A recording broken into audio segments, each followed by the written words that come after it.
CBN Vida Profissional, com Andréia Salsa. Olha, esta semana eu acho que muitos de vocês devem ter acompanhado o noticiário. Quando não ouviu o noticiário, a repercussão, de um episódio, gente, que levantou o debate novamente sobre a atuação da mulher no mercado de trabalho. Foi a fala de um empresário mineiro, o nome dele é Thales Gomes, ele é fundador de empresas, inclusive, famosas, altamente tecnológicas, como a EasyTax, a G4 Educação. E ele disse o seguinte, ele se opôs à contratação de mulheres para ocupar os cargos de maior alto escalão, quando a gente fala aí da atuação executiva da mulher dentro do ambiente de negócios, de CEO. E ele disse o seguinte, eu vou chamar já a Andréia para entrar nesse debate, Andréia Salsa, nossa comentarista aqui do Sábado, Vida Profissional, para a gente meio que contando um pouco da história e já fazendo as nossas intervenções. E é claro que a gente quer contar com a participação de vocês, da nossa audiência, nesse debate que tomou conta da rede social nos últimos dias. Andréia, bom dia. Bom dia, Fernanda. Bom dia aos nossos queridos ouvintes, aos nossos colegas de estúdio. E sim, é um tema que ocupou muito as redes sociais, sobretudo o LinkedIn.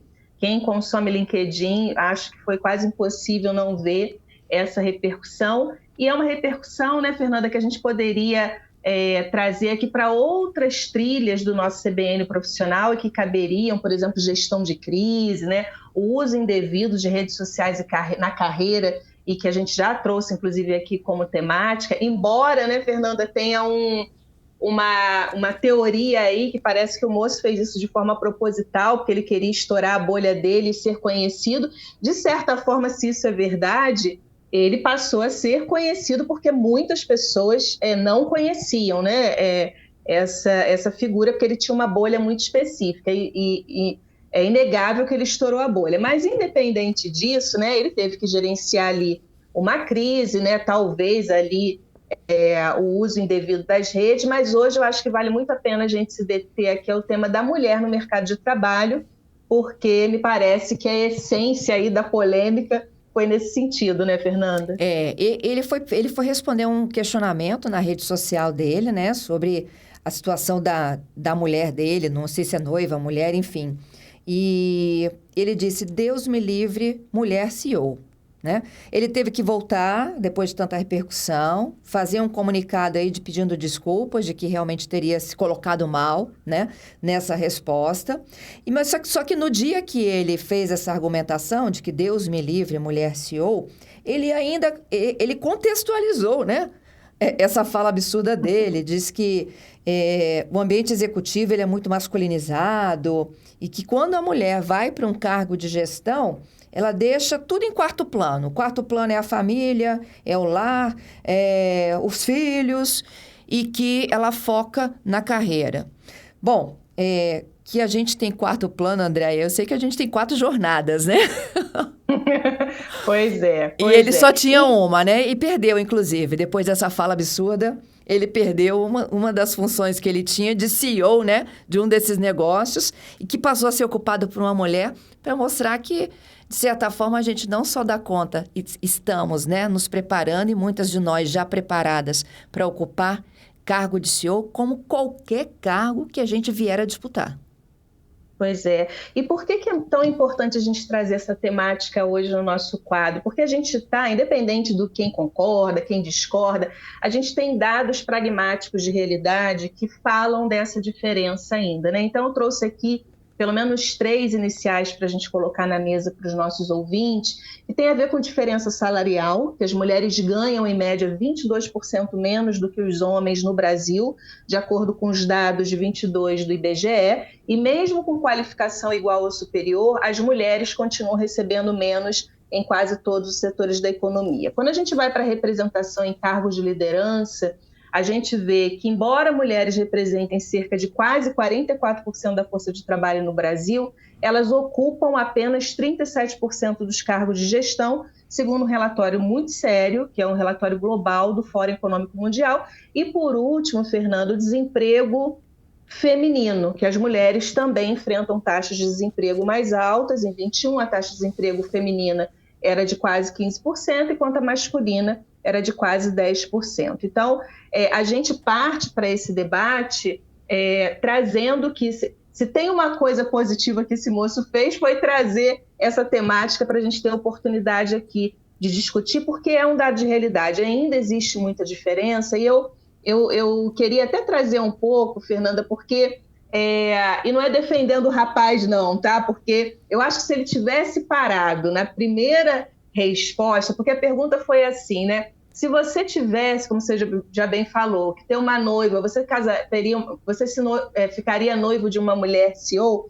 E ele falou assim, Deus me livre de mulher CEO. Então, era como se fosse, Deus me livre de ter uma esposa CEO. Isso. E se parasse aí, eu também poderia falar assim, Deus me livre de ter um esposo CEO, porque ocupa muito realmente, e é fato que ocupa muito espaço. Deus me livre, sei lá, de ter um esposo ou uma esposa obstetra, porque se é um profissional, um médico que estimula o parto normal, esse profissional tem que estar ali à disposição da criança, né? Então, se ele tivesse parado por aí, não vejo grandes problemas. O problema foi que ele justificou a resposta, e aí ele justificou falando que uma mulher, quando ocupa uma posição de alta gestão, de CEO, ela entra num processo de masculinização, e é o que você falou, né, que ele disse, Lara em quarto, terceiro os filhos, eu em segundo. Ele falou de uma coisa chamada energia feminina e falou que o monopólio do poder de construir um lar e ser a base de uma família, esse monopólio é da mulher, e que um homem jamais seria capaz de fazer isso. E ele termina falando que o mundo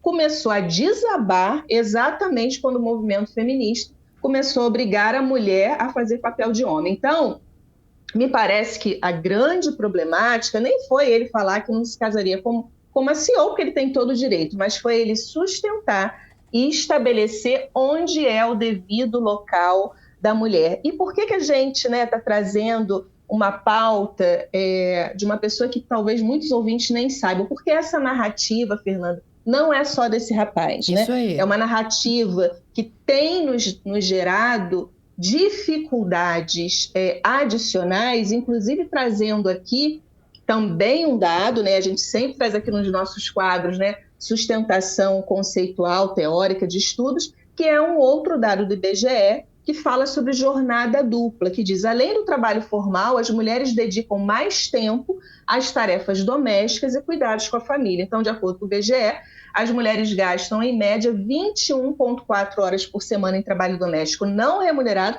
e não só não remunerado, né, Fernanda? Não valorizado muitas vezes, enquanto os homens gastam 10,8 horas. Então, essa delimitação, né, de que o espaço doméstico, a domesticação, a responsabilidade com a família e com as atividades do lar são exclusivas, né, porque ele diz que um homem jamais seria capaz de fazer isso, é o grande alarde. E para onde, no meu entendimento, Fernanda, começa a gerar o desconforto? Porque essa é uma temática, sem dúvida, de inclusão e diversidade. A gente está falando de inclusão e diversidade, eu já trouxe esse tema algumas vezes, inclusive a pedido, os nossos ouvintes pedem muito esse tema para a gente, porque a gente fala de flexibilizar poder e privilégio.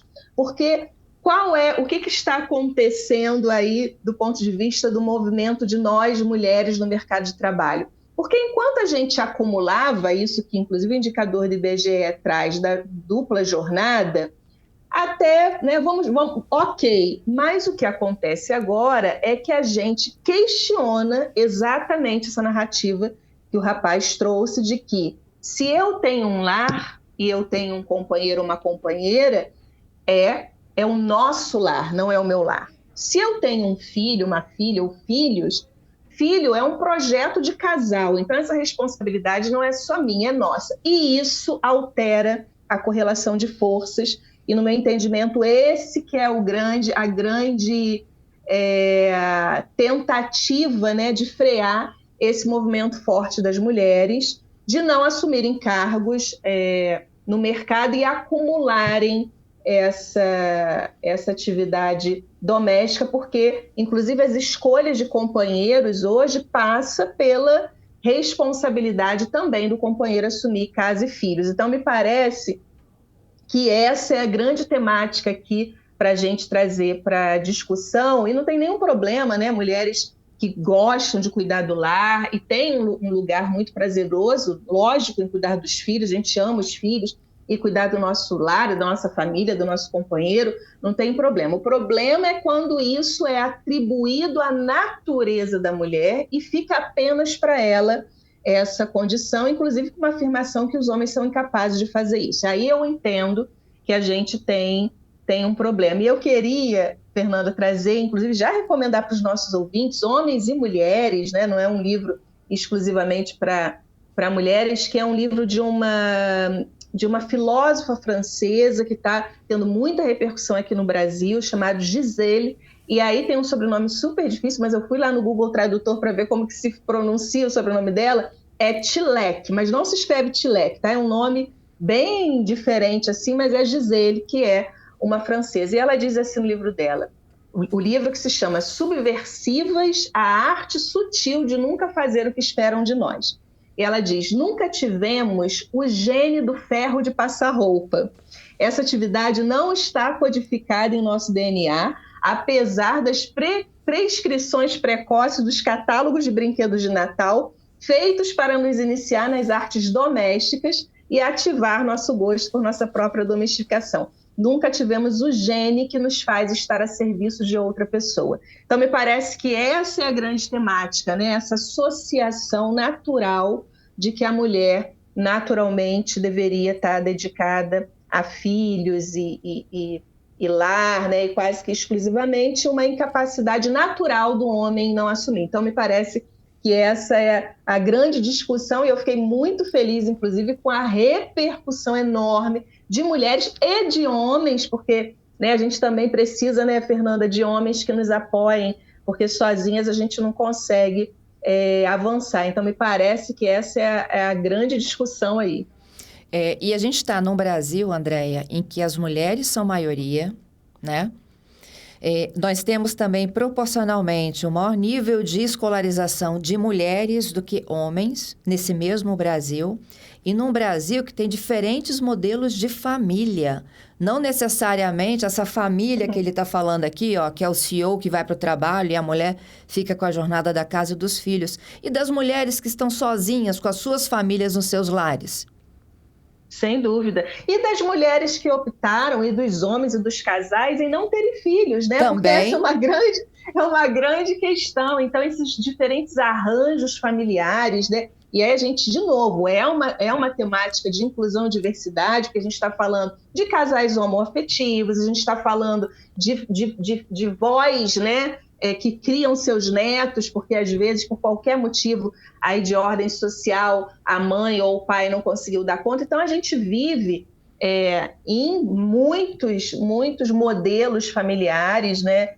E muitas pessoas felizes, apesar de não seguirem aí os protocolos formais. E aí, quando a gente vai, né, Fernanda, voltando para os indicadores, para cargos específicos do CEO, porque a polêmica toda surgiu por conta da mulher nesse cargo principal da empresa, né, que a gente chama de CEO, e tem um indicador de CEOs do ponto de vista de mulheres, né, globalmente, que em 2023 nós tínhamos só 10%, um pouquinho mais de 10% de cargos de CEO nas empresas da Fortune 500, que é uma revista que fala aí das pessoas mais importantes, né, de maior poder no mundo. E no Brasil ainda é menor, porque em cargos de CEO no Brasil a gente só tem 8,7% das mulheres, segundo uma consultoria chamada Grant Thornton. Então, é real, é pragmático, a gente não está ainda, né, de uma forma equilibrada em lugares de poder.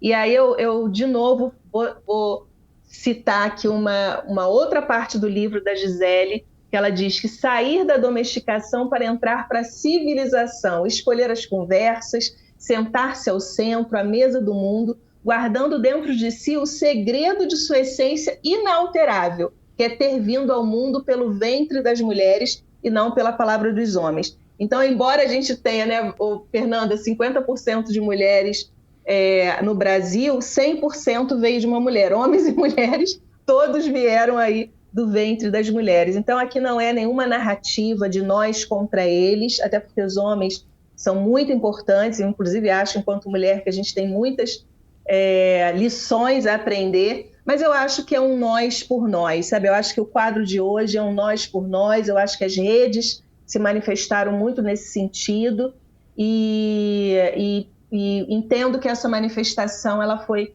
bastante carregada, né, de um autoritarismo sobre onde a gente tem que estar, em que condições, e aí já essa fase ficou bem para trás, né? Embora seja um rapaz tão jovem, né, Fernanda, mas é um Isso me discurso tão impressionou old school. também, Andréia. Um discurso de uma geração tão aberta, né, a debate. E aí nos condiciona, né? A grande discussão, né, dos homens com essa narrativa, né, que querem dominar os nossos lugares, os nossos corpos, e aí eu tenho 47 anos, nunca vi uma manifestação tão forte de repulsa quanto eu vi dessa vez, assim, e não só de mulheres, mas de homens aliados, né, e que estão entendendo que o mundo tá diferente para nós mulheres, felizmente, né, porque senão a gente estava até hoje, né, Fernanda, sem poder votar, sem poder abrir uma conta sem assinatura do marido, inclusive sendo mortas por conta da defesa legítima da honra e tantas outras coisas tão arcaicas, né? Então, me parece uma narrativa e uma tentativa de se voltar para esse mundo, né, que a gente, felizmente, rompeu e tem muita coisa pela frente, mas estamos avançando fortemente e quebrando essa lógica de que temos aí a natureza, né, de cuidar de filhos, casa, família, e que o homem jamais seria capaz de fazer isso. Então, eu acho que fica aí, né, a nossa mensagem, né, de acolhimento às mulheres e de apoio que decidem, né, porque nem todas precisam decidir, mas as que decidem a ocupar altos cargos nas organizações, que elas se sintam acolhidas aqui pelo nosso quadro hoje. E não poderia ser diferente. Essa conversa tinha que acontecer contigo, Andréia.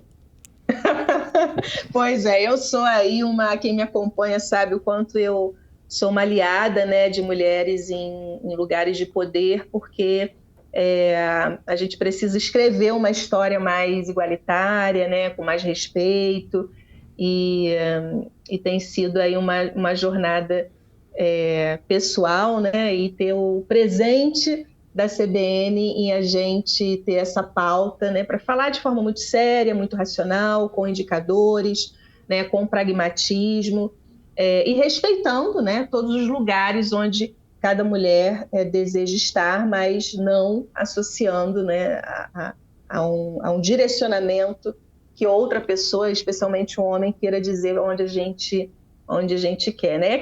Aquela clássica, né? Lugar de mulher onde ela quer, né? Onde ela deseja estar. Então, eu acho que é sobre isso mesmo. E é isso. E mulheres, expliquem isso para suas filhas e para os seus filhos, viu? Muito bom, é isso aí. É isso. A gente está avançando. Eu entendo que ainda falta muito, mas estamos avançando. E tem sido muito bom acompanhar esse processo de evolução, amadurecimento. E emancipação humana, né? Porque, enfim, em última conta, a gente está falando de emancipação humana, sem dúvida alguma. Andréia, excelente final de semana para você. Até o próximo sábado. Até, querida. Beijo a todos. Beijo.